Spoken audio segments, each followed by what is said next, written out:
الفيديو ده عباره عن 3 حاجات، اهم 3 حاجات عشان تتعلم انجلش او تتعلم لغه او تتعلم اي حاجه عموما. اول حاجه انك تحدد هدف، والهدف ده يكون واضح.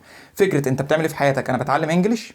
الجمله دي هتوديك في ده، لان ده مش هدف. المفروض هدفك يكون اوضح من كده. انت مثلا مستواك A1 وعايز توصل لمستوى A2، مستواك B1 وعايز تبقى B2، او ان انت مثلا بتتعلم لغه علشان هتسافر، علشان عايز تتعلم، عايز تقدم على جامعه، وهتطلع من الفيديو ده بهدف واضح. هو اصلا الفيديو معمول عشان كده، انك تطلع بهدف واضح. المهم، تاني حاجه بقى انك بعد ما يبقى عندك هدف تصمم منهج او تختار المصادر او الماتيريال اللي توصلك للهدف ده. الاونلاين في مصادر كتير موجوده اونلاين، في مناهج كتير، في دروس كتير، في كلمات كتير المفروض تتحفظ، في قواعد كتير المفروض تتذاكر. انت بقى المفروض ان انت تطلع من كل الكلام ده بشويه حاجات قليله توصلك للهدف بتاعك. عارف انت الاحساس بتاع انت دايما المفروض تذاكر، دايما المفروض تراجع، انت دايما ناقصك حاجه، او ان انت دايما جاي متاخر؟ عارف انت الاحساس ده؟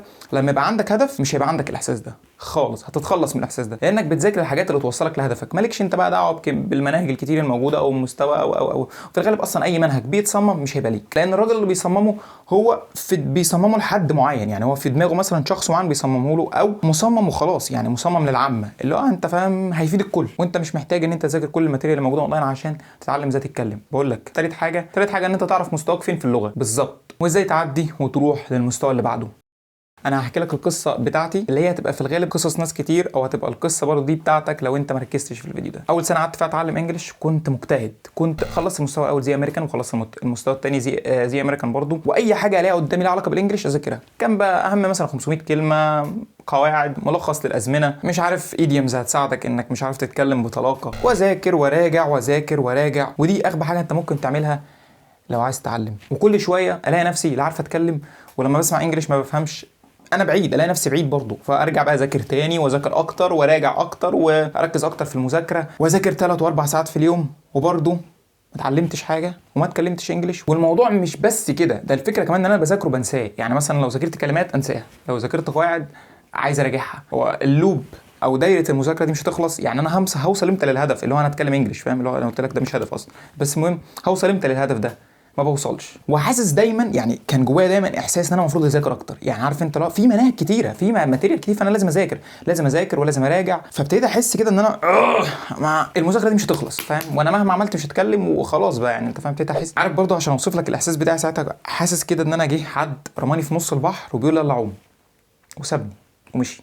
عوم يا ابني؟ انت بروح فين؟ طب اديني عوامه حتى. لا طب ايه عوم؟ اللي هو انت مهما قعدت تعوم مش هتوصل، لا انت مهما قعدت تذاكر مش هتوصل. فالمهم وقفت مذاكره وخلاص، قلت موضوع ان انت بقى تتعلم لغه ده الموضوع ده مش بتاعنا، فراح اشوف حاجه تاني. بعد بقى 6 أو 7 شهور من الموضوع ده، من ما وقفت مذاكره، انا بقى في حاجات مثلا عايز اتعلمها. يعني مثلا عايز اتعلم مونتاج، عايز اتعلم برمجه، بس عايز اتعلمها من مصادر اجنبيه. فاللي انا برضه لازم اتعلم لغه، كل حاجه مترتبه على اللغه. رحت رجعت تاني بقى اتعلم لغه، بس المره دي رجعت بفكر جديد. يعني ما انا لازم افكر، لازم افهم انا ليه مش بتعلم. ما انا اكيد مش هرجع بنفس الغباء اللي هو راح اراجع المستوى الاول تاني وراجع المستوى الثالث وابدا مش هتعلم انا لا يعني مش.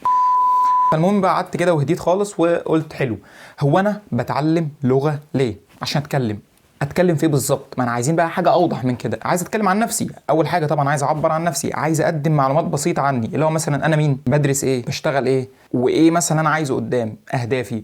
طب لو بلعب رياضه، ايه الرياضه اللي بلعبها؟ معلومات بسيطه خالص عني. هو ده يعني، هو دي اكيد الحاجات اللي انا عايز ابدا بيها. هي دي الحاجات اللي انا بتعلم لغه علشان اعرف على الاقل اعمل محادثه كده بسيطه خالص مع حد اجنبي، اعرف اعبر عن نفسي. فبعد بقى ما حطيت الاهداف دي، اللي هو انا عايز اتكلم وعايز اعبر عن نفسي وعايز كل الكلام ده بقى يوديك للحاجه الثانيه، اللي هو طب انا بقى هوصل للكلام ده ازاي؟ اعمل ايه بقى عشان اوصل للكلام ده؟ فلقيت ان انا اول حاجه واهم حاجه لازم اعملها ان انا اتكلم، ان انا ادور على حد اتكلم معاه. ما هو انا بسم الله الرحمن الرحيم انا عايز اتكلم، مش هذاكر حاجه غير لما اتكلم بقى الاول. اللي هو انا هشوف اي حد اجنبي اتكلم مع مدرس، هحطه كده اللي هو تعالى فاهم يلا نتكلم، وكل بقى حاجه ما اعرفهاش، وطبعا انا كل حاجه ما كنتش عارفها ساعتها هروح اذاكرها. يعني اشوف بقى الساعه دي نفسها اصلا عامله ازاي، لو هشوف هيسالني في ايه اصلا. فلقيت بقى ان انا مش عارف ارحب بحد ولا عارف ارد عليه. لقيت ان انا اصلا يعني ضايع، فاهم؟ لقيت ان انا كنت بذاكر ايه؟ انا ليه اذاكر قواعد؟ ليه اذاكر ليه احفظ كلمات اصلا؟ انا كنت ضايع. ما علينا، نرجع تاني لموضوعنا عشان بس ما تتوهش. يبقى زي ما اتفقنا، اول خطوه ليك انك تحدد هدف، تاني خطوه بناء على الهدف ده تبني المنهج بتاعك انت، او تصمم المنهج بتاعك انت. وعلى فكره المهاره دي انك تصمم المنهج بتاعك انت، انا شايف ان المهاره دي اهم مهاره انت ممكن تعملها في حياتك او تكتسبها في حياتك، مش بس في الانجليش، في اي حاجه انت بتتعلمها. يعني انا مثلا بعد ما كنت بحدد الاهداف بتاعتي، كنت تلاقيني بقى بصمم المنهج اسبوعيا. فتلاقيني مثلا الاسبوع ده بذاكر 3 4 دروس من زي امريكان انجلش، ودرسين من على اليوتيوب كده من حد مبهم مش معروف، وجايب 6 مقالات بقراهم، بحفظ مش عارف كلمات فين، في قاعده مش عارف معينه بذاكرها ايه، حاجات مالهاش علاقه ببعض، بس دي الحاجات اللي انا محتاجها، دي الحاجات اللي هتوصلني للهدف بتاعنا. والحاجه الثالثه عشان تبقى ظبطت بقى اللعبه كلها، انك تعرف مستواك فين بالظبط في اللغه.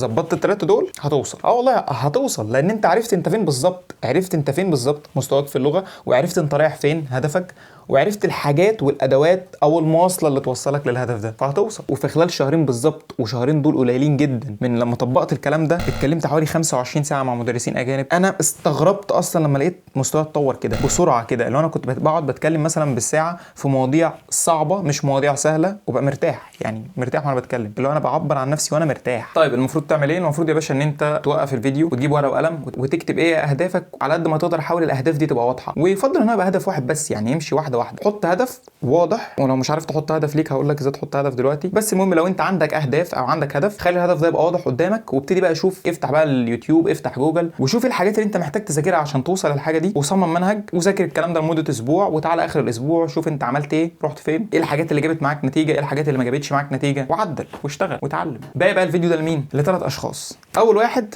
ده واحد ما عندوش هدف، احنا مش بنقلل منه، هو ما عندوش هدف، هو مش عارف هدفه ايه، يعني مش عارف يحدد هدف. المهم ان هو ما عندوش هدف وعايز يطلع من الفيديو ده بهدف واضح، ويبقى الحاجات اللي هو يذاكرها عشان يوصل للهدف ده. وتاني واحد هو واحد عنده هدف بس عايز يعرف مستواه فين، لان انا كملت الفيديو هقول لك ازاي تعرف مستواك، وكل مستوى اصلا عباره عن ايه المعايير اللي هم بيختاروا على اساسها او بيحددوا على اساسها مستواك في الانجليش. وتالت حاجه تذاكر ايه عشان تعدي المستوى ده. وتالت واحد بقى ده اللي هو هيكمل معانا الفيديو، ده واحد اصلا ملوش علاقه بالانجليش، هو ملوش علاقه باللغه ولا باي حاجه، هو دخل الفيديو ده كده يعني دخل يجرب حظه ويشوف الكلام عليه وكسل يطلع، اللي هو طب انا هفكر بقى بعد ما اطلع من الفيديو ده هروح اشغل ايه او هروح اعمل ايه، فاخلي الفيديو شغال. والنوع ده بقى الاقرب الى قلبي، لانه ما عندوش مشاكل، يعني هو مشاكله في الدنيا انت فاهم، ما فيش مشاكل اصلا. بس ايا كان انت مين، خليك بقى معانا لاخر الفيديو. بص يا باشا، هو الانجليش عباره عن 6 مستويات، لو عرفت مستواك فين بالظبط فانت كمان هتبقى عرفت هدفك، لان اكيد هدفك انك تعدي المستوى ده او تروح للمستوى اللي بعده. المهم عشان تعرف مستواك فانت قدامك 3 طرق. اول طريق ده وحش وما انصحكش بيه، بس هقوله لك، انك تمتحن امتحان تحديد مستوى مجاني. هتلاقيني حاطط لك لينكات للامتحانات دي في الديسكريبشن. ليه بقى ما انصحكش بالطريق ده؟ لان الامتحانات دي مش دقيقة. ليه بقى مش دقيقة؟ لأنهم بيختبروك في القواعد والكلمات، لا مش بيجوا جنب حتى فكرة الليسننج أو السبيكنج سكيلز، مالهمش هم علاقة بدول، هم بيختبروك في فهمك للقواعد، حفظك للكلمات، وطبعا اللغة أكبر من كده، يعني فكأنك بالظبط رايح تشتري عربية وسايب كل العربية وقاعد تفهم بتبص على الكبوت وبتحاول تسعر العربية من الكبوت. لا طب وباقي العربية، باقي المهارات ايه؟ والطريق التاني وده اصعب من الطريق الاولاني، انك تمتحن بقى امتحان تحديد مستوى فعلا للاربع مهارات، اللي هو مثلا listening وسبيكنج ورايدنج وريدنج. بسم الله الرحمن الرحيم كده بدايتك مع اللغه، هتروح تدفع لك 4000 جنيه عشان تمتحن امتحان ايلتس او تويفل عشان تعرف انت فين. فطريق صعب طبعا. الفكره ان امتحان تحديد المستوى اللي هو بجد بتحتاج بقى واحد تتكلم معاه بحيث ان هو مثلا يقيم السبيكنج سكيلز بتاعتك، وبتحتاج ان انت مثلا تسمع مقاطع، فعشان كده الطريق ده صعب انك تبدا بيه. يعني انت مثلا ممكن تقيم مستواك مثلا كمان 7 8 شهور مذاكره، لكن تبدا عشان ب 4000 لو انت معاك فلوس امتحن. ولكن انا اكيد مش هسيبك كده، يعني اكيد مش هعمل لك فيديو عشان اضايقك. قعدت ادور على المصادر اللي هي امتحانات تحديد مستوى للاربع مهارات بس اونلاين، فعشان الاقي حاجه ارخص يعني، فقعدت دورت كتير يعني، ولقيت اقل حاجه ب $50، يعني حسبة 1500 جنيه. وحش برضو؟ خلاص انسى الطريق ده، انا قلت لك الطريق ده مش هينفع معانا. بص هو في حل، بس انا ما اعرفش الحل ده موجود لحد دلوقتي ولا ايه. انا لما اشتريت ساعات على بريبلي علشان اتكلم انجلش على التطبيق ده، يعني امتحانوني هم امتحان تحديد مستوى مجاني، يعني انا لقيت كده ان انا ممكن امتحن امتحان تحديد مستوى مجاني برضو للاربع مهارات. فقعدت بقى اول ساعه بتناقش بقى انا والمستر في مستواي. فممكن تروح تشتري مثلا ساعه ب 100 جنيه ب 200 جنيه 150 وهيدوك امتحان تحديد مستوى مجاني. فممكن تعمل كده. ده تاني طريق. ايه بقى تالت طريق بقى؟ بس قبل ما اقول لك تالت طريق، انا حاسس انك عندك فضول تعرف انا مستواي كان ايه. حاسس ولا ما عندكش؟ يعني على العموم لو ما عندكش فمش هقول لك، يعني ما ضيعش من وقتك، ولو عندك فشوف الفيديو للاخر. تالت طريق بقى ده الاسهل والاحسن، وهو انك تفهم ايه المعايير اللي هم بيحددوا على اساسها المستوى. يعني مثلا ايه المعايير اللي هم بيحددوا على اساسها مستوى A1 او A2 او B1 او B2؟ ايه المعايير؟ لو فهمت المعايير دي هتعرف انت عندك الحاجات دي ولا لا. بس هو عموما فكره المعايير اللي على اساسها بيحدد مستواك ايه، مش بس هتفيدك انك تعرف مستواك، لا دي هتفيدك كمان ان انت تعرف ان انت لو ذاكرت الحاجات دي اللي هم المعايير اللي هم على اساسها بيختاروك فين، بيختاروك ايه اللي هم على اساسها بيحددوا مستواك، لو ذاكرت الحاجات دي هتعدي المستوى اللي بعده. يعني هتلاقي لينكات كتير تحت في الديسكريبشن عن المقالات اللي انا جبت منها المعايير دي لو عايز تفهم اكتر عن الموضوع. ولو انت مثلا خلقك ضيق وعايز تمشي بسرعه من الفيديو ومش عايز اصلا تفهم في الموضوع، فما تقلقش، اتقل وهتلاقي نفسك اصلا في اول مستوى تاني مستوى بالكتير.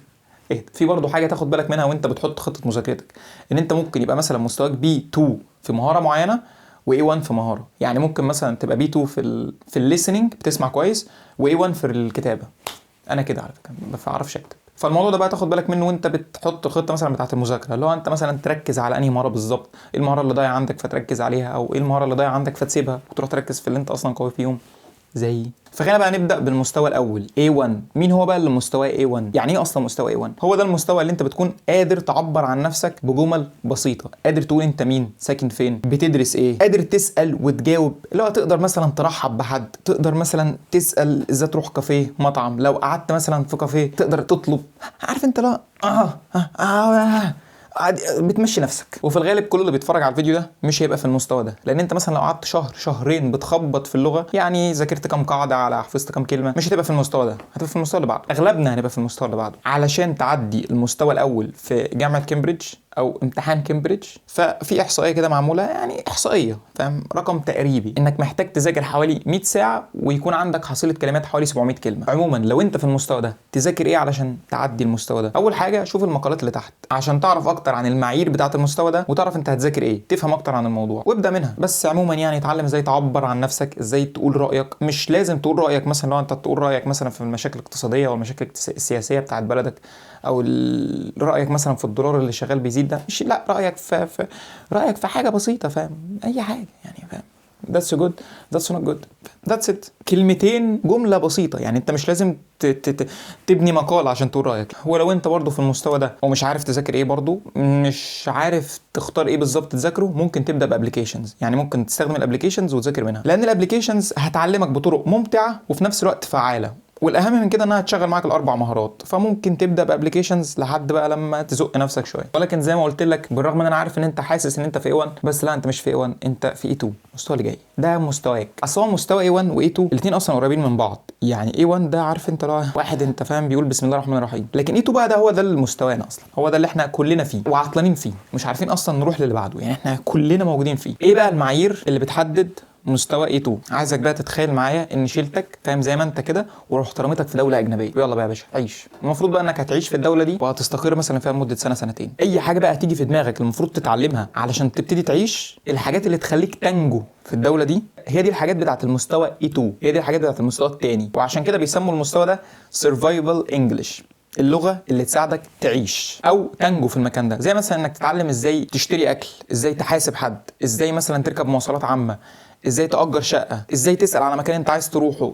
الحاجات اللي تخليك تعيش في الدولة دي هي دي الحاجات اللي هي مستوى A2. وفي نفس الوقت المفروض تفهم انجليش كويس، يعني لما تسمع حد بيتكلم انجليش المفروض تفهمه، لانك عايش في دولة اجنبية، فالمفروض انك تتكلم انجليش وتسمع انجليش كويس. مش احسن حاجة طبعا، لانك لو بتسمع وبتتكلم انجليش احسن حاجة تبقى انت المفروض C2، بس لو هتمشي حالك تعيش تنجو. وعشان تعدي الامتحان بتاع كامبريدج فالمفروض هتذاكر من 180 ل 200 ساعه، ويكون حصيله الكلمات بتاعتك اكتر من 1500 كلمه. وزي ما قلت لك شويه ارقام شويه احصائيات تقريبا هتساعدك تفهم انت فين. وفي الغالب انت لو عديت المستوى ده اللي هو A2 ووصلت B1 فانت كده تقريبا اتعلمت انجليش، لان انت اتعلمت ازاي تعبر عن نفسك، ازاي تتعبر عن مشاعرك افكارك، ازاي تتواصل مع ناس، ازاي تعيش في دوله اجنبيه. يعني انك تعدي A2 وتوصل ل A1 انا اعتقد ان دي الحته الاصعب. يعني لو وصلت B1 انت خلاص اتعلمت، فاهم. مين بقى اللي مستوى B1 او مستوى B1 هو عباره عن ايه؟ B1 بقى تبتدي تسمع او تتفرج على افلام بالانجليش، تبتدي مثلا تسمع اغاني، ممكن تقدر تدرس بالانجليش، ممكن تقدر تشتغل. بس هو B1 انت هنا بتبتدي كل حاجه، يعني كل حاجه هتلاقيها في المستوى ده يقول لك ايه، بيبتدي. طبعا هو لو بقى جامد في الحاجات دي، لو بقى بيسمع فيلم ومرتاح هو بيسمعه، لو بقى بيشتغل وبيدرس والدنيا معاه مرتاحه، فهو خلاص بقى C2 مش B1. ممكن بقى تبتدي تتكلم في مواضيع اصعب شويه. يعني انت في اللي فاتوا، في المستويين اللي فاتوا انت بتتكلم عن نفسك، بتعبر عن نفسك، مشاعرك، افكارك. هنا بقى ممكن تبتدي تتكلم في حاجات اصعب، زي مثلا تتكلم شويه عن بلدك، تاريخ مثلا، تتكلم عن الثقافه، الرياضه، حاجات اصعب شويه. طب لو انت بقى في المستوى ده، يعني ممكن تسمع افلام، ممكن تتكلم شويه، ممكن تمشي حالك في اللغه. لو انت بقى في المستوى ده تذاكر ايه؟ انا عايزك بس تفتكر حته ان انت ممكن تكون مستواك B1 او B2 في مهاره معينه و A1 في مهاره معينه، فاهم، عشان ما تحسش لو انا فين. لا، انت ممكن تبقى A1 في الكلام، في السبيكنج، مش بتتكلم، بس B2 في الليسننج. حط الحته دي في دماغك وانت بتذاكر. المهم تعمل ايه او تذاكر ايه في المستوى ده؟ مبدئيا ما تذاكرش خلاص، انسى فكره انك بتذاكر انجلش او بتتعلم انجلش او بتدرس انجلش، وابتدي بقى تتعايش مع اللغه. ابتدي بقى شوف الحاجات اللي تخليك تعيش اكتر مع اللغه دي، اللي تخليك عارف انت بتبقى اكسر الحواجز اللي بينك وبين اللغه. يعني اشتري كتاب واقراه، ابتدي مثلا شوف فيلم او شوف فيديو بالانجلش. ممكن اصلا تبتدي تتعلم مهاره معينه باللغه دي. يعني انا مثلا اتعلمت المونتاج وتعلمت الكتابه، اتعلمت ازاي اتكلم قدام الكاميرا، اتعلمت كل حاجه ليها علاقه باليوتيوب من المحتوى الاجنبي. فممكن بقى تشوف انت مثلا اي حاجه انت مهتم بيها، اي مهاره انت مهتم بيها، اي محتوى انت مهتم تسمعه، واسمعه بالانجلش. ولازم لازم في المستوى ده تكون بتتكلم انجليش مع حد مدرس بقى. في مثلا انت عندك اسبوعيا بتتكلم ساعه ساعتين 3، عشان طبعا لو انت عايز تعدي المستوى ده لازم هتتكلم، لازم. والاحسن انه يكون حد اجنبي. زي ما قلت لك في المستوى ده انسى انك بتتعلم انجليش خلاص. وقف بقى فكره انك بتشوف دروس، انك بتذاكر مناهج معينه او اي حاجه، او انك بتعمل الكلام اللي هو التقليدي ده، وابتدي بقى تعايش مع اللغه. خلاص تعامل على انك بتتكلم انجلش، ابتدي تعايش.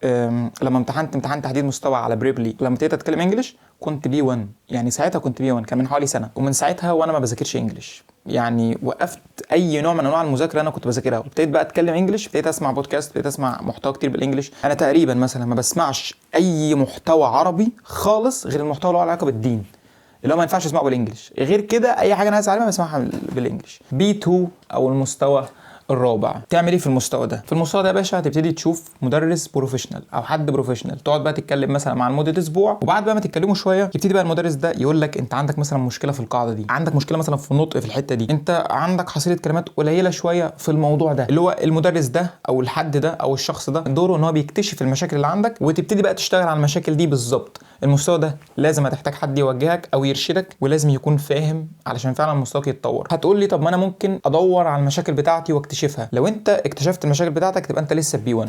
مجرد بقى ما تبتدي تتكلم تبتدي بقى تحس ان هو لا انا ما عنديش مشاكل، انا بتكلم حلو. هتحتاج بقى حد يبقى شايف بقى الموضوع من فوق شويه، يقول لك لا انت مشاكلك فين، او حد يكون مستواه اصلا احسن منك، هو عنده معلومات اكتر منك فهو فاهم اكتر منك، فيبتدي يقول لك لا انت عندك هنا مشكله، عندك هنا مشكله. فشوف حد فاهم يرشدك لو انت لو انت عايز تعدي المستوى اللي هو بي 2. انا عايز بس اقول لك حاجه، ان المستوى ده اللي هو بي 2 انت المستوى ده ممكن تبقى فيه مدرس اصلا، اللي هو انت ممكن تعمل قناه وتعلم الناس او تنصح الناس ازاي يتعلموا انجليش. فده مستوى حلو جدا. طيب تعمل ايه بقى لما توصل لسي 1 وسي 2؟ تعمل ايه بقى في المستويات دي عشان تعديها؟ والله يا ابني هبقى كداب لو قلت لك تعمل ايه. انا ما اعرفش تعمل فيهم ايه الصراحه دول، انا لسه ما وصلت لهمش ولا حتى اعرف المستويات دي شكلها ايه او عباره عن ايه. بس اكيد عشان توصل للمستويات دي وتعديها لازم تبقى عايش بره. يعني اكيد مش هتبقى عايش هنا مثلا وقاعد تتكلم ليل نهار مصري مصري مصري مصري او عربي يعني، وعايز تبقى سي 1 او سي 2. بس انت يعني لو عايز تعرف مين هو اللي سي 1 او سي 2 هتلاقي عندك في المقالات اللي هي تحت دي، روح شوف بنفسك. مش عايز اقول انا الكلام اللي موجود في المقالات عشان ما يبقاش كلام انشا، كلام مش انا ما جربتوش. الخلاصه بتاعت الفيديو علشان انا مش عايزك تبقى مشتت وتايه وضايع. حدد هدف، والهدف ده يكون واضح، والاحسن هو يكون اوضح من الواضح. واختار بقى الحاجات اللي انت تذاكرها توصلك للهدف ده.